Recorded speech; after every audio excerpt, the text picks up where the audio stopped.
Hey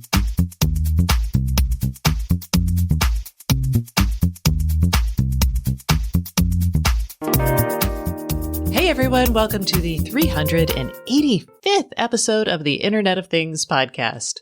This is your host, Stacey Higginbotham, and your co-host, Kevin Toffel. And we have a lot to talk about this week. I have a little bit of a cold, so apologies for my voice. But hearing aids are going to be soon sold over the counter. We'll talk about what that might mean for you and some products that we're looking forward to. Google is killing off its Google Cloud IoT Core. We'll talk about why. There's some security updates coming out of the DEF CON RSA conference, including one for John Deere tractors and something called an evil PLC attack. We'll explain more. We're going to talk about a startup that we've written about before that's using ultra-wideband to control your smart home. We've got an update on the number of devices that are installed globally in smart homes and a new way to power devices attached to your body. We're also going to hear from our sponsor, Silicon Labs, about its Works With conference coming up. And our guest this week is Chris Albrecht, who is the editor of a site called Automate. And we're talking about when you're going to see food robots and where you'll see them. It's actually a really fun interview. So all of this and more awaits you. But first, a message from another one of our sponsors. This week's sponsor is Impinj. We'd like you to take what you know about the IoT and expand it by a factor of 1,000. That's what Impinj is doing. With the Impinj platform, everything can be connected, from strawberries to supply chains, from rail cars to raw materials. Impinj is creating the internet of every little thing. And to learn more, go to go.impinj.com/Stacey. That's Impinj with a J. go.impinj.com/Stacey. All right, Kevin, hearing aids. This is a big story because we have literally been waiting for this for years. 5 years. 5 years, yes, because the FDA has decided, I guess we should tell you what's actually happening. So the FDA has finally issued a rule that says people can buy hearing aids over the counter. And you no longer have to be examined by a doctor or an audiologist, which is a big deal. The FCC, all the way back in 2016, they had a proposal with the FDA to approve over-the-counter hearing aids for adults. And this was recommended by the National Academies of Science, Engineering, and Medicine. A couple senators were like, please do it. And then Congress approved it, and then President Trump actually signed it into law. But finalizing the final rules took some time. And it was originally issued in the fall of 2021. Then people commented on it. As you can expect, some of those public comments came from industry that were like, no, this is a terrible plan. For us. Yeah. So yes. Basically, we're finally there. There are some limits to this, but this is a big deal because hearing aids, I mean, they're expensive. You've got to go to an audiologist. They outfit you with these custom designed hearing aids, which are, by the way, hideously ugly in a lot of cases. And then you have to go back and pay them to get them adjusted. When you say expensive, I mean, you can literally spend up to $10,000. I've heard people spending on hearing aids after all is said and done. Yeah. And a lot of people can't spend that. No. And as you said, they're more often than not pretty hideous. The hearing aid industry hasn't, in my opinion, kept up with the technology advances that we've gained from, I'll say, smartphones in general. I'll say the smartphone generation of tech. And that's why there have been non-official hearing aids, they can't be called hearing aids if they're not hearing aids by law, products such as the new Hera IQ Buds that I bought several years ago. I mean, I have a personal interest in this because I'm getting older and I have some hearing challenges, and I've tried multiple solutions, non-hearing aids, more of the hearables or hearing amplification products. And why is that, Kevin? Is it because you don't want to be old? Is it because you don't like the look? Is it because they're incredibly expensive? All the above. Okay. Yeah, I mean, those are all very common reasons. Many people are like... Yeah, I'd say all of the above. I mean, I have no problem wearing like earbuds, AirPods, whatever. I've been doing that for years, right? I'm comfortable with that. Society kind of accepts that as always listening to music or whatever. I think there's a different stigma between wearing those and wearing something that really looks like a hearing aid, which honestly, I don't care what people think of me, but I know a lot of people don't want that stigma attached to them. So the new Hearers, for example, they look like any old music earbuds, Bluetooth earbuds. And essentially they are, because you can play music. You can take phone calls on them. You can control voice assistants with them. They generally do work well. They have some shortcomings in terms of battery life, and the sound quality isn't always up to snuff. But going through the process of using them, buying them, and using the app that came with them, I got part of what I think people will expect going forward now that this rule is happening. There's an on-app audio test, for example. It may not be as good as what an audiologist might approve, but it was built from the designs of audiologists.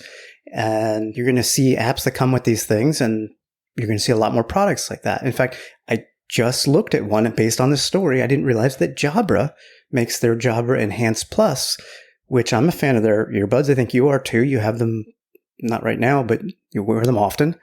Unfortunately, because of the current law, I can't get them unless I go to an audiologist that carries them. Now, once this rule takes effect, I can theoretically get them at a Best Buy. Awesome. So one of the things that was probably holding some hearing aid companies back is that they were medical devices. So they did have to go through a fairly lengthy approval process. There'll still be FDA approval for some devices. I'm also looking forward to being able to do more with sensors and such inside the ear canal. Way back, probably in 2015, 2016, I talked to a woman who worked at Bose about kind of the space of hearables. And she mentioned that she could stick things like galvanic skin sensors in there to measure stress. You could measure heart rate in the ear. You can do a lot there. So it opens up the idea of a multi-use device, kind of like a smartphone's a multi-use device, right? So maybe it becomes the wearable for some people for measuring certain physiological responses, which I think would be really compelling. So I'm excited about this. I think it's a good thing for IoT, for wearables, for people in general, and I can't wait for you to get those jobbers and let me know how they are. Yeah, real quick, just to close the loop on pricing, the Jabras are $799. The Lexi B1, which is Bose's hearing aid, which does look like a traditional hearing aid, is $899 a pair. The new Heroes that I bought, I think I paid $300 for them, but they're now $499, probably because of this rule. They're going to get more customers. But still, is it a lot of money? Yes. Is it thousands of dollars? No. Yay! So that's good news. Let's talk about, is it bad news or is it just Google being Google? Google This week said as of next August 16th that it will kill Google Cloud IoT Core. And maybe you're like, oh no, I've been using this for 5 years and this is shocking and unhappy. If that's you, there is a company called Clearblade that is you can move all of your stuff over to them. So that's an option. But basically, Google Cloud IoT Core was a managed service that lets you connect and manage and ingest data from all of your devices into the Google GCP. Microsoft has theirs. I think, oh man, everybody calls theirs IoT Edge, IoT Core, IoT Hub. Amazon and Microsoft both have a similar functionality. But Google apparently was not, they're just rationalizing, right-sizing their cloud offerings, I guess, because they are definitely a distant number 3 to Azure and AWS when it comes to IoT.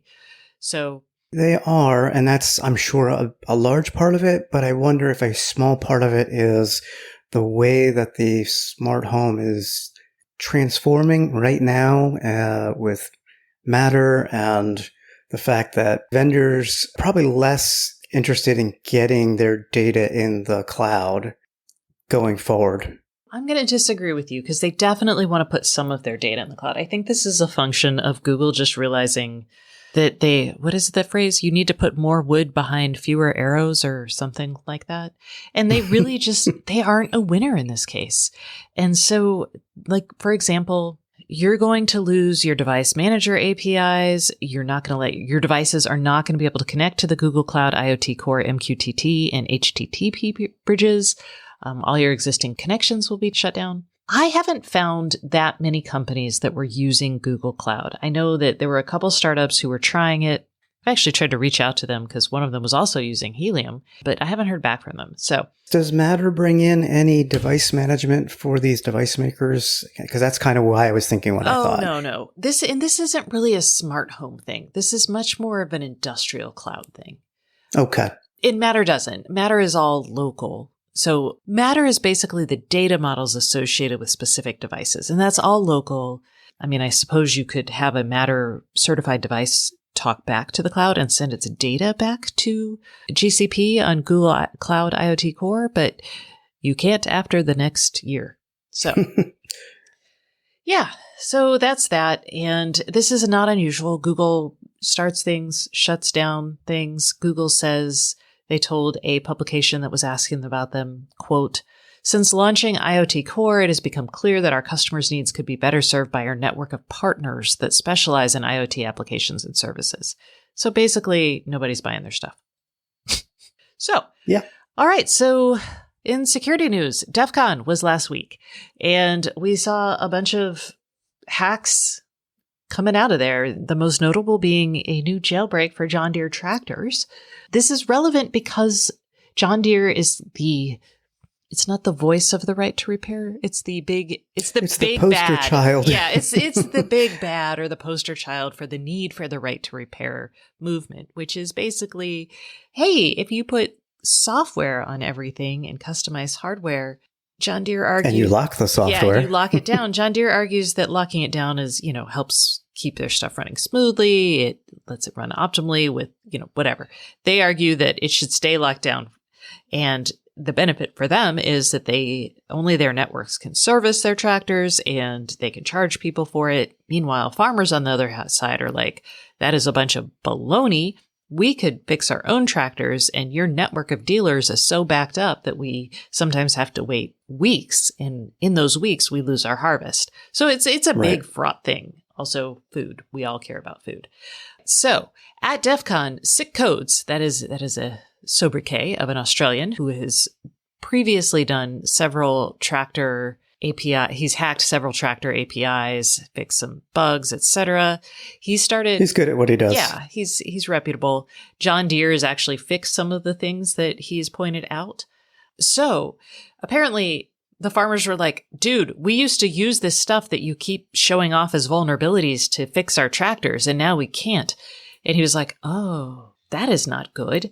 And so Sick Codes basically developed a jailbreak for farmers and researched and found a way to make it look like someone accessing a John Deere tractor has dealer authentication, admin rights, etc.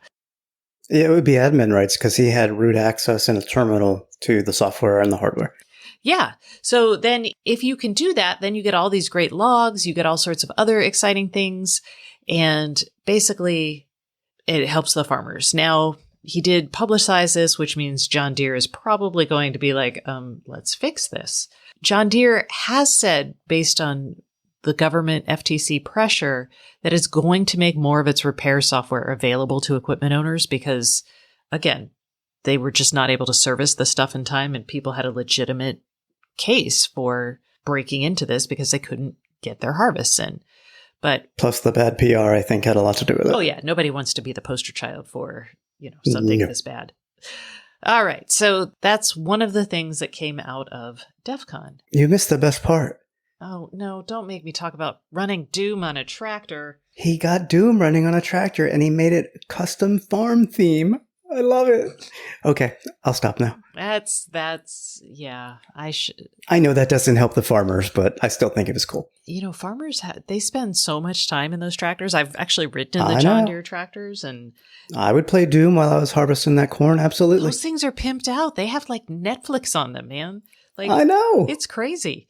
Okay, so another attack. This one's less farmy and more Evil. This one doesn't affect farms or tractors. This affects industrial IoT. So this attack, called the Evil PLC attack, basically lets hackers compromise programmable logic controllers that are used in industrial IoT to control big machines. Like, they take sensor data from a machine and then they control it and actuate things like putting in chemicals for a refining process or monitoring and controlling a centrifuge. They're big deals. So a PLC is a big, isolated computer. It used to be isolated. Now, not so much. Anyway, this hack allows you to compromise a PLC and then use it to compromise your engineering workstation. So basically, you move up from the PLC to an engineering workstation, and then you can move anywhere within the facility if those engineering workstations are connected to an IT network. So this is a hack that was documented by Clarity, which is a cybersecurity firm, and it affects the major industrial controller vendors: Rockwell Automation, Schneider Electric, GE, Emerson, Ovaro, B&R, and Zinji, I think. That's a Chinese company. So this is a big deal. There goes the grid. Yeah, actually, this This is. And the biggest risk here is that something could attack your PLC and get inside your OT network and stay there forever. Mm-hmm. Doing what? You'll never know. Yeah. This is what happened with Stuxnet and, that blew up a centrifuge. Did we do that? Possibly. Anyway. We as, not you and me. No. We as, okay. Just in case anybody official is listening. Yeah, not us. It wasn't us. The officials know who it was. Anyway, all these vulnerabilities have been reported to manufacturers. Most of them have released patches, but people take forever to deploy OT patches because you can't shut something down to patch it and see if it works right if you're like making $1 million worth of gear in a day. So that's where this is. Not great. Let's turn to something happier. Okay, let's talk about ultra wideband and controlling my home with like my iPhone as a remote control. Well, I could do that. You don't have an iPhone, but yes, that is exactly what we're going to talk about, because we actually talked about this back in December.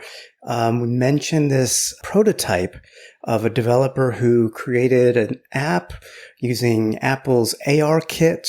So it had augmented reality on the phone, and you could point your phone to your connected devices, and using the ultra wideband chip, which could see the location of those devices, the distance, and the fact that you were pointing at them, you could control those devices. So it was called Point, and using Point Prototype, the developer demonstrated how this all works. I'm like, oh, this is cool. I want this. I remember writing the post back in December. Maybe I can get it, because now Point is a new startup and a Kickstarter project called Fluid One. And basically, it's taking the prototype to reality. I don't know that I'm going to invest in this personally, but essentially, if you'd like to, there's a starter kit, early bird special for $249, which gives you 4, they call them smart nodes, which I would equate to, not bridges, sensors maybe, that you put around your home, and that will help your UWB-enabled phone, iPhone for now, navigate through and see all of the devices in your home. They do say they're going to support Matter in the future. $249 gets you the 4 nodes. And when they hit general release and go hit the market for anybody outside of Kickstarter, it's going to be 2024, and you're going to pay anywhere from $399 to $899 for the nodes, depending on how much you want. Yeah, this is complicated today because, you've got to have these sensors. You're going to have to tell them what devices are and their capabilities so the system understands like what's in your house. Eventually, though, if every device comes with a compatible UWB chip, what you'd end up with is you wouldn't have to do that, right? It could just sense it. But, and here's the fun part, we don't have a unified standard for that right now. We have a bunch of different versions of UWB. So your iPhone may work with Like if you're like a Philips Hue and you want to bring your lights into this system, you would have to have a UWB chip that works with Apple, one that works with Google's. Again, this is why standards are so important, y'all. Okay, I'm done. Yep. I'm done. Unless, you only want to use Apple devices, which... I think I should get this Kickstarter and review it. Hint, hint, hint. Yeah, sure. You can get the easy small kit for $249. Stacy reimburses me for things that I purchased to review, so that's why I dropped a very subtle hint there. I think we all heard that subtle hint and said, wow, so smooth, Kevin. So smooth. Smooth. All right. And this is going to become more important because new research says we've got a bunch of smart home devices.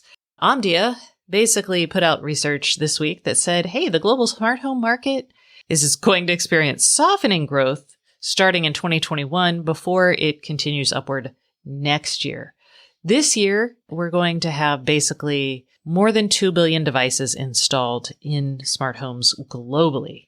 This doesn't surprise me. We're at a point where we're all very bored. Kevin and I are constantly like, ugh, blah. And we're also at a point... Reiterations, yeah. It's the products are all just, slightly evolved and so on these days. And we're all in this holding pattern waiting for Matter. So once Matter comes out, I feel like we're going to see a big kind of explosion of devices and services, probably more specifically services that take advantage of Matter. And those basic Matter certified devices are going to be pretty commodified. So we'll see a lot of people buying those once things settle out to participate in kind of cooler, more compelling services. Fingers crossed, I hope. So that is kind of where we are there. Yay!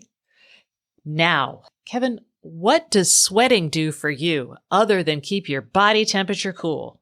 It makes me smell. Yeah, okay. Oh, that's not the answer you were looking for. You were looking for the answer that comes out of the University of Massachusetts Amherst, where researchers have a new biofilm that sticks to your skin. So you wear this on your skin, and it uses the sweat from your body to create electricity that could eventually power wearable devices.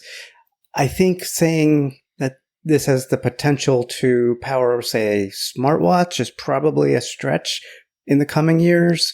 It could power like a sensor for measuring like glucose or something a little smaller. Something with periodic data collection. Yeah. This biofilm works because it's made with a bacteria that converts the energy from the sweat evaporating into electricity. So if you're in like a super humid environment and sweating, like when I was in Texas, nothing would evaporate and you'd just be miserable and sweaty. So this probably wouldn't work as well there as it would, say, in Arizona, where you sweat and it evaporates and you do feel a little cooler. Is this probably a great idea because we're all going to sweat a lot more in a warming world? Sure. Is it great because we know that we are investing in biofilms and things like sensors that can attach to the body for like a week-long period to like measure certain physiological responses? This could be a power source for them. That's great. But it's still pretty gross. Well, yes, but you know what? I like looking at all the different approaches to harvest power, and then reuse it for smart devices in a way that's kind of invisible, because this is like a really it's smaller than a Band-Aid. It's super thin. It's a biofilm, basically. It looks like a wearable tattoo with a strip in a sense, at least in its current research iteration. I still get excited about these things. Yeah. And if you want something truly morbid about this, the bacteria that are feeding this biofilm and generating the electricity, you don't actually have to care for them or feed them. So it's not a living bacteria that's stuck to your skin. They're dead. If you're going to sweat anyway, you might as well get something out of it. One of the findings of this particular research is like these bacteria, they don't need to be alive to generate electricity. So you're not only sweaty, you're covered with corpses of dead bacterium, which you are anyway, so who cares? All right, moving along to possibly less disgusting stuff. What do you think, Kevin? Do you think it's time for us to go to the Internet of Things podcast hotline? I definitely think it is time. Awesome. All right. So the IoT Podcast Hotline is brought to you by Silicon Labs and their Works With event that is going to be held this September. You're going to hear more about it later in the show, but this brings together big technology brands, ecosystem partners, and industry experts, including me. They're presenting keynotes, contributing to panel discussions, and we're leading technical sessions. So you can learn more at workswith.scilabs.com. And for the Internet of Things podcast hotline, this is the segment where we answer your questions about the IoT. Y'all have been sending us some good ones for the month of August, and I think it's because y'all are really excited to be entered to win the Hue Sync Box, which is just a really cool device that you can plug into the back of your TV or monitor, and then there's these light boxes that generate light shows based on what's on your monitor. Pretty sweet. And if you want to be entered to win or just have us answer a question, you can give us a call at 512-623-7424 and you'll be entered to win. You can also just call us and say like, hey, I want to win this, or hey, Kevin and Stacy, y'all are amazing and I love listening to you. You probably shouldn't call us to tell us that you hate us. All right. So, but it won't affect your chances of winning. You would still be entered to win, and we would honor that, but I would resent it like heck. All right. She would. She definitely would. Okay. This week's question comes from Rob, and it's a difficult question, so let's hear it. Hey, Stacy and Kevin. This is Rob calling from Tacoma, Washington. I have a pretty fully built-out HomeKit home. For several years, I've been using Nest cameras and the Nest doorbell camera, integrating them with my HomeKit using hooves installed on a Raspberry Pi. With the recent discussion around Nest, Ring, and others potentially sharing camera data with law enforcement with or without user permission, I'm beginning to wonder if it might be time to move toward a HomeKit secure video solution that's end-to-end encrypted. My big issue, though, and the reason I've stuck with Nest all along despite everything else in the home being HomeKit, is the video storage. I'm currently grandfathered in on a video storage plan with Nest that lets me store 10 days of 24-hour video, not motion-detected clips, for a pretty low cost.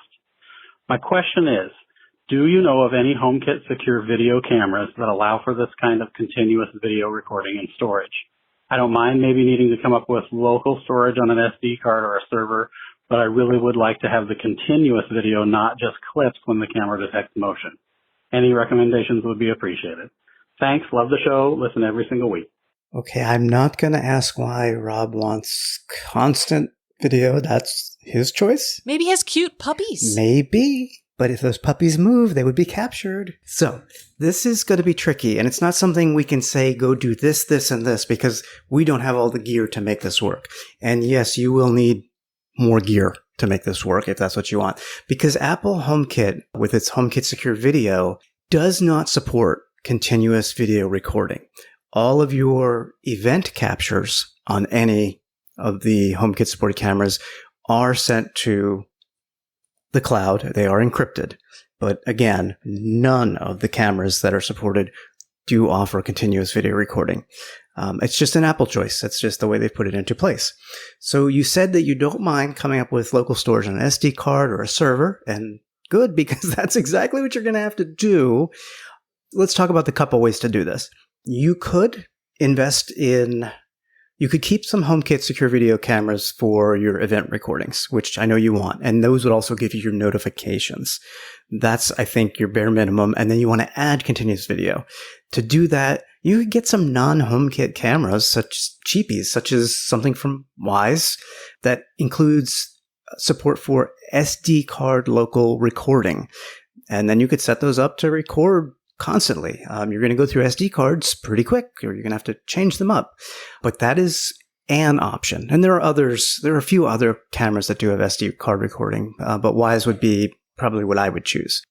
About an hour of 1080p, which is what a lot of these cameras do, is going to be 1.5 gigabytes. So when you're looking at your SD card, you're going to really want to think, okay, every day that this is plugged in continuously recording, I'm going to be using 36 gigs. Right. And we checked on the price of high capacity micro SD cards. We found a 512 gig so that you wouldn't have to, change it out as much. What was the price on that? I think it was like $400.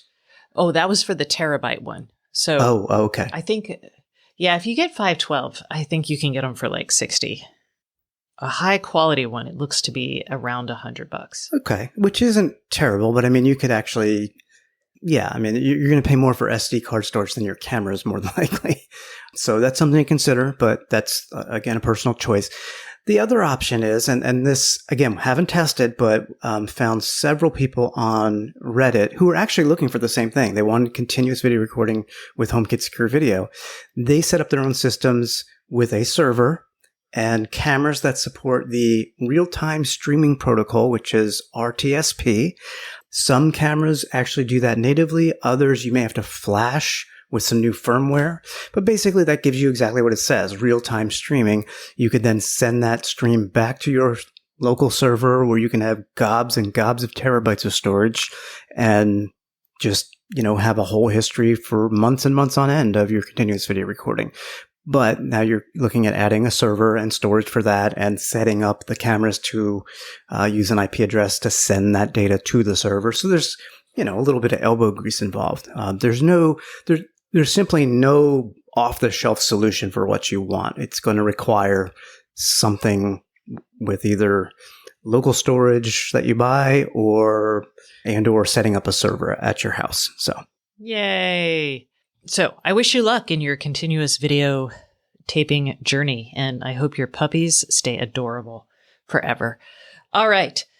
Thank you so much for giving us a call, and you are now entered to win. And remember, if you would like to be entered to win the Philips Hue Sync Box thing, you can give us a call at 512-623-7424. And that concludes this segment of this show. But please stay tuned for our guest, Chris Albrecht, who is the editor of a newsletter called Automate. It covers the food robotics industry. And we're going to be talking about when you might see your first food robot, why we're using them, and how we're using them. It's in fields, it's in restaurants, it's in airports. It's crazy. I love it. So it's a fun interview. And before that, we're going to hear from our sponsor. And this week's sponsor is Silicon Labs. Hey everyone, we are taking a quick break from the Internet of Things podcast for a message from our sponsor. And this week's sponsor is Silicon Labs. And I have Matt Johnson, the president and CEO of Silicon Labs, here with us. Today, Matt is going to talk to us about WorksWith, which is Silicon Labs' virtual IoT conference coming up September 13th through 15th. Hello, Matt. Hey, Stacy. Thank you for having me.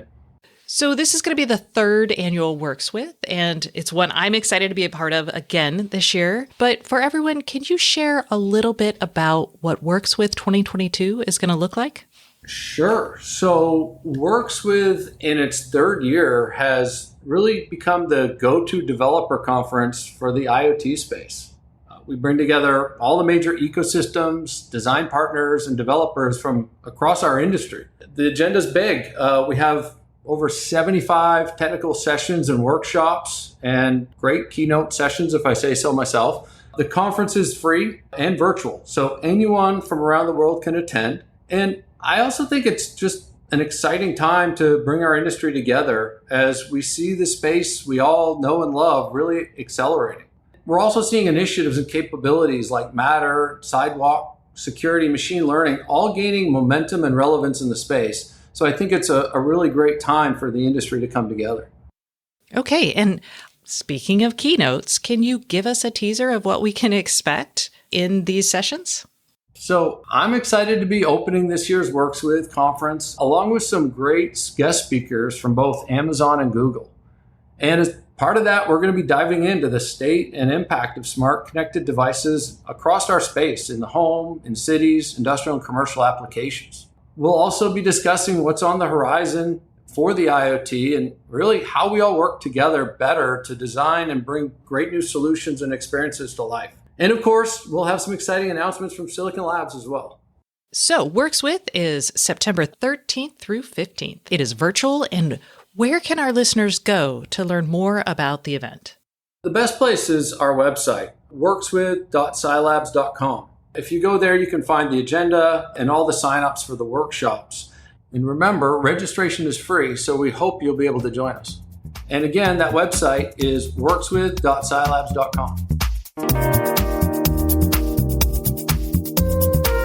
Hey everyone, welcome back to the Internet of Things podcast. This is your host, Stacey Higginbotham, and today's guest is Chris Albrecht, who is the founder and editor of Automate.news. This is a newsletter that covers the business of food robotics and automation. Hello, Chris. How are you today? Hi, Stacy. Thanks for having me on. Man, I am really excited. I know I say that for everyone, but you're extra special because you are literally the reason I am podcasting today. Well, what I may have started, you have since gone on and made entirely your own. So, please. Yeah. Chris forced me into podcasting all the way back in like 2013 about the Internet of Things, and lo and behold, here we are today. Okay, so Chris, I'm having you on the show not to thank you for helping me start my media empire, but because you are now an expert on food robots and automation. So why don't you tell us just briefly what that entails? Sure. So there's a couple things driving sort of the adoption of food robotics and automation. And those things are like the pandemic. Obviously, people were looking for fewer hands touching their food and bringing food to their door. But then also labor issues, which is a very complicated topic, right? And it's one that you could spend an entire podcast on and not even scratch the surface. But the fact of the matter is that like labor costs are rising and ingredient costs are rising. So food operators are looking to restaurants and all those places are looking to reduce costs. And one of the ways they can do that is automating certain procedures. So food robotics is, if you just think about it, it's like what parts of the meal journey can you automate with a robot, whether that's on a farm with a robot plucking strawberries that are ripe, or if it's a machine in a distribution center using machine learning to automate like inspection of food to guarantee fair prices, right? Like it'll grade berries that are put into a special machine that automatically take a look, or if it's autonomous trucks driving them from warehouses to stores, or restaurants having server robots or frying robots or delivery robots that show up at your door with the burrito that you ordered. Wow, that's almost as like vast an empire as covering IoT. So I love it. So for those of us, I actually was inspired to have you come on and do the show because I was in the Seattle airport and I saw I could get a robot to deliver my food to me at the airport. And I was like, modern life in action. But where will people find their food robots today? Can you walk me through that? Yeah, well, at an airport. So Seattle Airport, Los Angeles Airport, and the Cincinnati Airport all have robot delivery programs. What's a little different about the Cincinnati Airport is that it's autonomous. Whereas in like Seattle, I think they have a human that walks with the robot to guide you to the thing. But the other robot you can find at the Seattle airport is a ramen vending machine. There's two of them from Yokai Express. So if your flight is late in the day or you don't want to stand in line for something, you can get a hot bowl of ramen that is actually quite delicious from a vending machine. So it's pretty remarkable. And airports are pretty interesting to think about because they are one of the first places that you'll encounter robots because they're high traffic areas where people want food quickly and they don't necessarily need like haute cuisine, right? Like they don't need it to be artisanal. They just want it to be good and they want it to be something that, will fill them up or they can take on the plane with them. So if you can automate that, right? Like airports have people going 24 hours a day. You have people who work there who eat at odd hours, right? So airports are actually a pretty good use case. So you'll start seeing these sort of robotic vending machines like Yokai and even the robotic delivery places, right? So you don't have to stand in line. You could just say, hey, I'm ordering this. And then the robot will come to your gate and then you can pick it up, unlock it with your phone.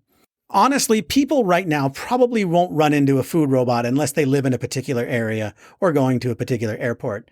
Where they will see them first, the greatest chance they'll have to see them is in a restaurant. And they'll see a robot server, basically, which is like an autonomous rack of trays that can be installed and programmed to shuttle food to tables and dirty dishes back to the kitchen, right?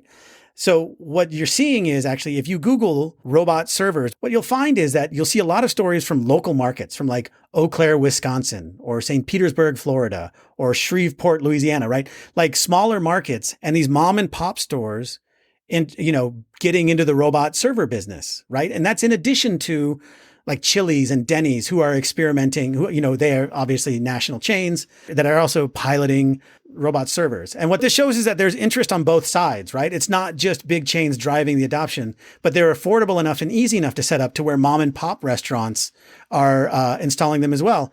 And it's pretty easy to understand why, because they're pretty easy to set up, right? They're affordable, relatively speaking. And all you have to do is have a robot map the space, right?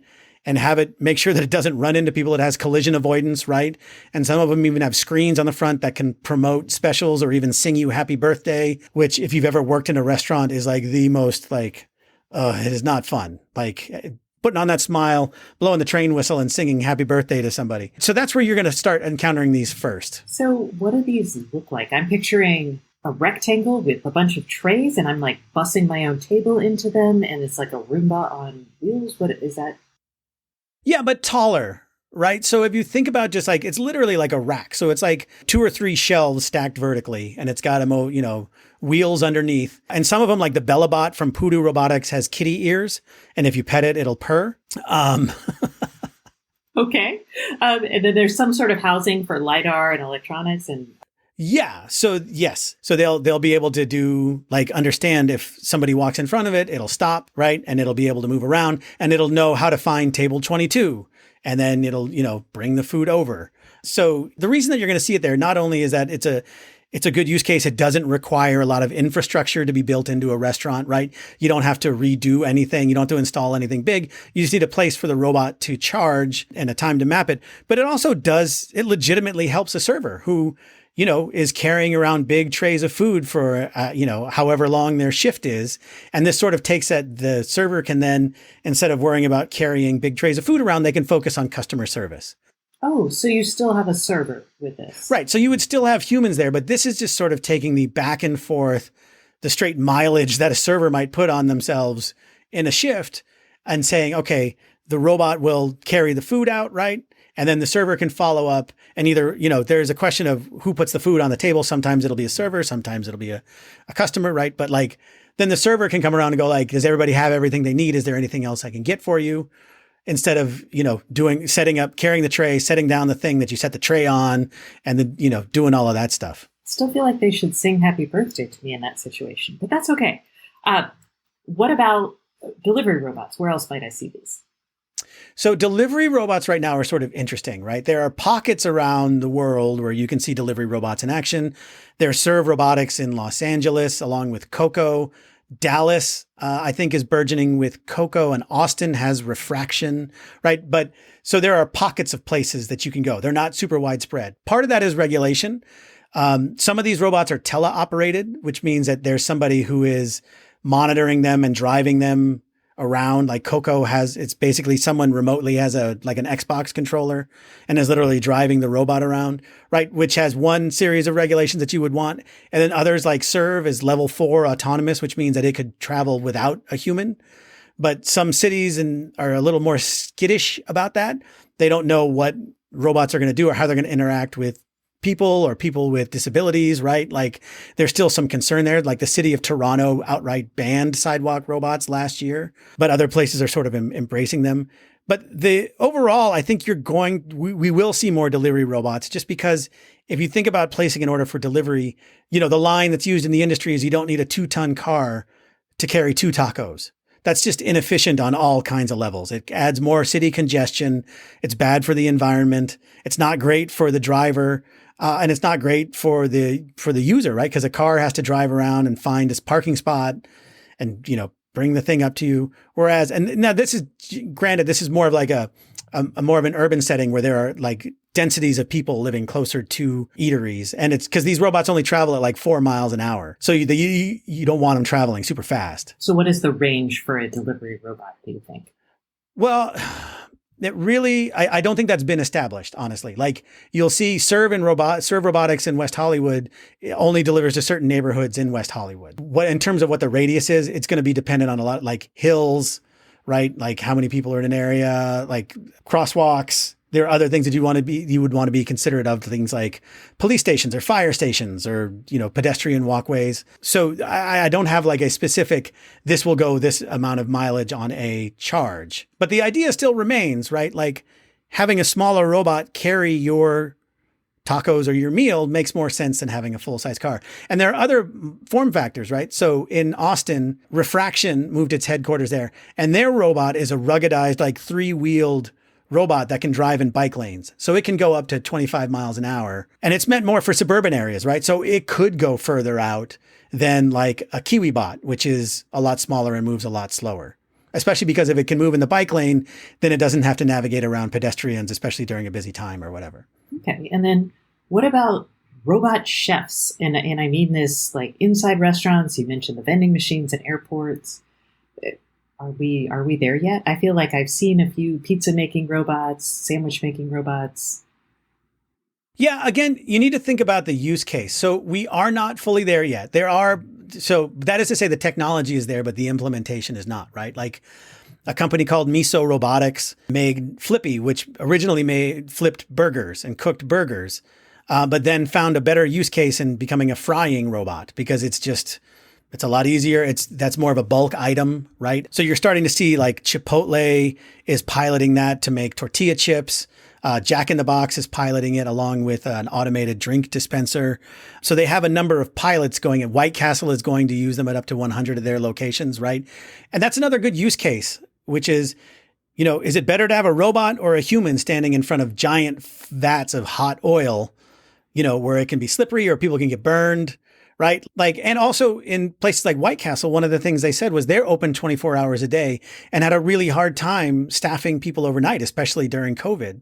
And so having a robot that can take over one shift or take over, work all day long helps. Now, obviously there's one less person being hired, which is again, a bigger question. But the idea of like, well, that's a good job for a robot because the robot's not going to get burned and a robot's not going to slip and fall. They're just going to move hot jalapeno poppers from the hopper to the vat to the storage area. And you've really touched on this, but it feels like we have the pandemic to credit or to blame with like the adoption of these robots. So is it a function of like that was a good catalyst and the tech was mostly there, or kind of why now for all of this? I think it's a couple of things. So one, the tech and the pandemic sort of happened concurrently. Like Flippy's been around for probably 5 years, but didn't really start seeing things until the pandemic. Now, there are a lot of reasons for that. Like they found sort of what their thing is going to be and the technology and the need. But the pandemic, like so many other things, just accelerated it, right? Because it's suddenly people like Starbucks and other places had to reduce the number of hours because they just couldn't find the people who work there. And honestly, if you've worked in a restaurant, like I can't imagine working, like when I worked at a restaurant, it's hard work, but I can't imagine now with people being just so not nice and just like upset all the time, right? And you're just like, I don't need that, right? Like it was low pay to begin with. And then now I got to deal with cranky people all day long. But the idea of people becoming more aware of how many hands were touching their food at any given moment, right? So wanting to create a more sterile environment for the food and that they're going to eat, right? And the pandemic isn't over. So I think we're all still we're more germ conscious than we've ever been before, combined with just sort of the labor shock, which is, again, for a lot of reasons, but if you can create a yokai ramen vending machine in an airport without needing to build out a restaurant and staff it, right? And then that food is available 24 hours a day, then that's a great way to sort of extend your brand. And again, it doesn't need to be like, not every food is going to be roboticized, but there are just some cases like an airport or at a stadium or, some place where you just want food quickly, where it makes a lot of sense at odd hours too. Yeah, I would say I would kill for a robot vending machine or a series of them in the hotels that I stay at sometimes, just to like get in, get out, go back to my room, especially again at odd hours. Oh, for sure. Hotels are a great use case for that. So if you think about, like, if we're just talking about robotic vending machines, you can create food courts in like an alcove. Because there's a company like called SJW Robotics up in Canada, and they're making what's called the Rowok, which makes Asian food, but it's a restaurant basically in a kiosk where it's like, it holds, I want to say like 25 different ingredients, and you can customize it and order it from your phone, right? And it, mixes and heats everything, and then it spits out, a meal. And there is like Piestro, which makes pizza on demand, right? It tops it, cheeses it, cooks it all in like 3 minutes for you. And then you have fresh hot pizza right there, right? So hotels are like another good use case, especially as hotels sort of like, not every hotel offers dining services anymore. It's not like you can just call up room service anymore. It's really dependent on where you stay. Yeah. Okay. So we've kind of talked about the workforce issues that led to this. I don't want to talk about fearing for our jobs, but let's think about, especially with like sidewalk robots. These are robots that have a sense of they might be doing they might have cameras on them so they can wander around. They're sharing data. Should we be worried about data collection by robots? I mean, not any more than you should be worried about data collection and how you go about your everyday life, right? Like I'm not trying to say that possibility doesn't exist. But if you are considering just like public streets where you could be filmed, you could behaving badly for a viral TikTok video. I mean, yeah, you could. Yes, exactly. Right. So there is that, right? The other thing is that it could be a boon to cities, right? So like a company called KiwiBot was working with the city of San Jose and I believe the city of Miami. And one of the things they were doing was in exchange, these cities would set up like dashboards to be able to monitor the fleet of 25 robots. And in San Jose, it worked in like the downtown core area where there were some restaurants and there were 25 robots. And then the city had a view into where the robots were. So if they broke down, like in front of a fire station or at an intersection or whatever, right? Like somebody could scoop them up quickly. But the communication could be two ways, right? Like a robot with its stereoscopic vision or LiDAR or whatever could help you understand pedestrian traffic patterns in a way that's different, right? Because it's on the sidewalk. So how fast do people move in that? How many people are moving at any given time on this street corner? How fast is traffic moving, right? Also things like potholes or bad sidewalks. Where do things need to be fixed? And it also could just on one level, just give you a sense of how much delivery your town is ordering. Like when are they eating and how often what are the busy times for that? Right. And then you could use that and then go like, oh, if at 6 o'clock there's a rush hour and if there are so many people ordering delivery, like how many cars does that put on the road versus how many robots, right? Like it would just give you more data to understand what might be a better vehicle, for lack of a better term, for delivery. Nice. And, economic development. Recruit restaurants to your area. Be like, oh my gosh, we need more pizza delivery places. I think there's actually an interesting opportunity. You mentioned the robots sharing data back with cities, but we actually had a guest a couple, probably months ago now, and they did a smart wheelchair. And because robots are actually limited in some ways to the same sort of infrastructure needs that a wheelchair user might have, like they need ramps. I don't know if a lot of your delivery robots can take stairs.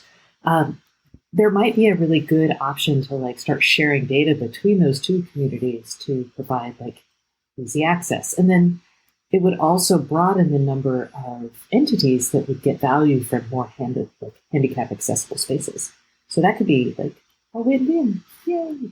Yeah, for sure. Like, it's a new concept for sure. Like delivery drivers have been around forever, right? Like just it's been around for a long time. Now, the mechanisms for that have changed with like DoorDash and Lyft and Uber, right? Like those things have sort of changed how delivery is done, but it's still somebody in a car driving down the road.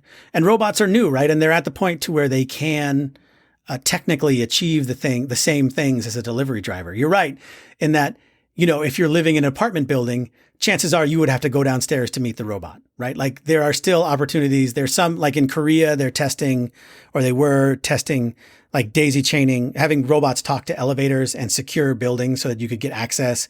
And then presumably you'll be able to find your front door through some mechanism. But we're not there yet. But just the idea of, a robot just scooting its way over to your front door and you come downstairs and pick up your food. Well, that's kind of cool. I like it. I don't have to talk to people. All right. Chris, thank you so much for coming on the show this week. I really appreciate it. It's always a pleasure talking with you, Stacy. Thank you so much for having me. All right. And where can people find you?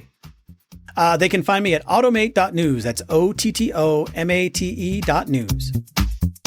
And that concludes this week's episode of the Internet of Things podcast. Please join us next Thursday and don't forget to subscribe. And if you can't get enough IoT news, I would love for you to sign up at www.stacyoniot.com for our weekly IoT newsletter, where we explain all kinds of things that we don't even get to on the show. Once again, thank you for listening and please subscribe.